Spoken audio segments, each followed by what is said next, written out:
皆さんこんにちは。犬と私と北欧暮らしチャンネルの夏子です。まず最初に皆さんに感謝の気持ちをお伝えしたいんですが、ずっと目標にしていたチャンネル登録者数1万人をつい先日達成しました。ありがとうございます。1万人突破記念ということで、今回改めて私の自己紹介からなぜスウェーデンに来たのかという話をしていきたいと思います。私は1994年生まれの28歳で、スウェーデン人夫のヨハンと東京で出会い、そこで結婚をし、2017年からスウェーデンで暮らしています。2019年にブライアン、2021年にジェマを家族として迎え、今年の7月からは北スウェーデンの田舎町に中古の家を買って、その家をアップデートしたりリノベーションしたりしながら4人暮らしをしています。また生い立ちを話すと、私は佐賀県唐津市出身で、上に年の離れた兄と姉がいて、私は3人兄弟の末っ子です。唐津という町は福岡市から約1時間ぐらいのところにあるんですが、海も川も山も自然が本当に綺麗なところで、食べ物も何でも美味しいし、そこにいる人たちもみんな優しくて、私の自慢のふるさとです。もし行ったことがない方がいたら本当にぜひ行ってみてほしい場所です。そんな九州出身の私がなぜスウェーデンに来たのか、そのお話を今からしたいと思います。ということで、ここからは皆さんからいただいた質問に答える形でいろいろお話をしていきます。とりあえずまずここどこかっていうと、大学の近くのテクニーケンスフースというテクニカルなことが学べる子どものミュージアムみたいなところです。一つ目がヨハンさんとの出会いを知りたいですということなんですが、ヨハンと出会ったのが2015年の1月、およそ今から8年前になるんですが、その頃は私まだ大学2年生で成人式が終わったばかりの頃でした。で、一方ヨハンは22歳で、日本に語学留学、日本語を勉強しに留学をしていた頃になります。共通の友人に誘われて遊びに行った時に、そこにたまたまいたのがヨハンでした。なので私たちの初めての出会いは東京の高田馬場駅の改札前になります。なぜ英語がペラペラなのでしょうか。私が英語ができるようになった理由は2つあると思っていて、1つ目はコミュニケーションを取りたいと思った相手ができたこと、そして2つ目はネットフリックスなのでひたすら英語のコンテンツを見まくったことです。というのも、今は2人で話すとき英語で会話をできているんですが、私が彼に出会った当初はほとんど英語ができなかったです。さっきお話ししたみたいに、私は佐賀県出身で、18歳までは外国の人をほぼ見たこともなく、関わったことも一切なかったので、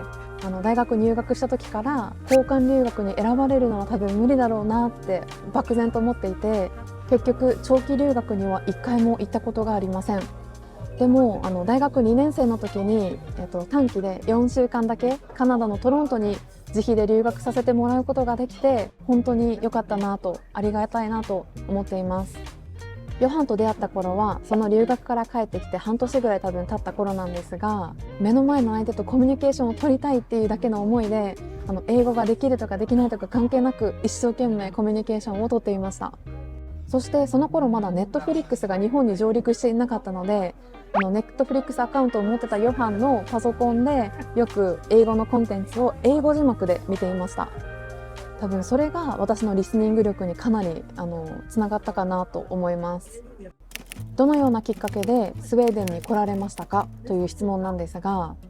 2015年の1月に出会ってすぐ意気投合して、結構すぐ付き合うことになりました。で、それからがすごく早くて、私の大学が長期休みになるたびに2人でいろんなところに旅行したり、お互いの実家に遊びに行ったりしました。その夏ぐらいにはもうヨハンと同棲をしていて、このままだとヨハンのビザが切れるっていう危機感があって、私たちは話し合った結果結婚をするという決断をしました。で、その頃私がまだ大学3年生で、ヨハンは英会話のマンツーマンの英会話の講師とかをしていたんですが、英語を教える以外の仕事がしたいってなった時に、まだ高校卒業したばかりというか大学に行っていなかった状態だったので、それだと日本で働くのは難しいかなということもあり、日本での進学もいろいろ考えてサーチしてみたんですが、スウェーデン人が日本の大学に行こうとするとまた自費でお金がかかっちゃうんですよね。なのでスウェーデンの大学だとどこも無料で通えるので、私が大学を卒業した後にヨハンが大学のためにスウェーデンに戻るっていうのが一番いいんじゃないかなということで、私の大学の日を待って2人でここまで来ました。はい、次、インスタグラムとかはやっていますか？ぜひフォローしたいですということなんですが、はい、実は先日、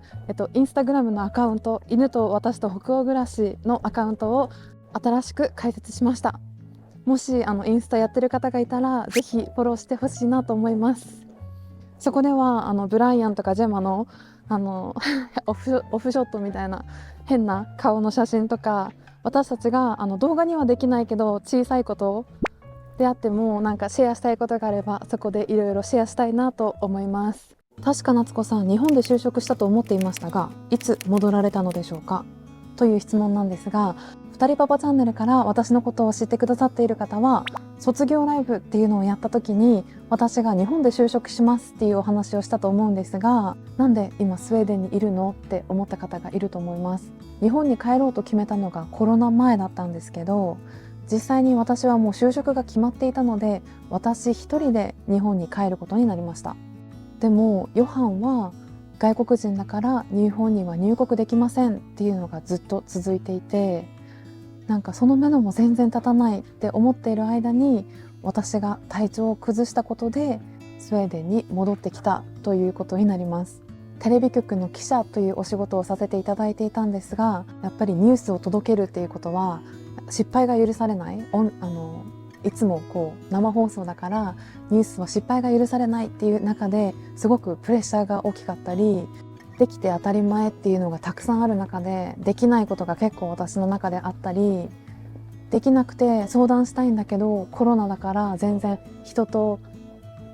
会わないでくださいみたいな感じ、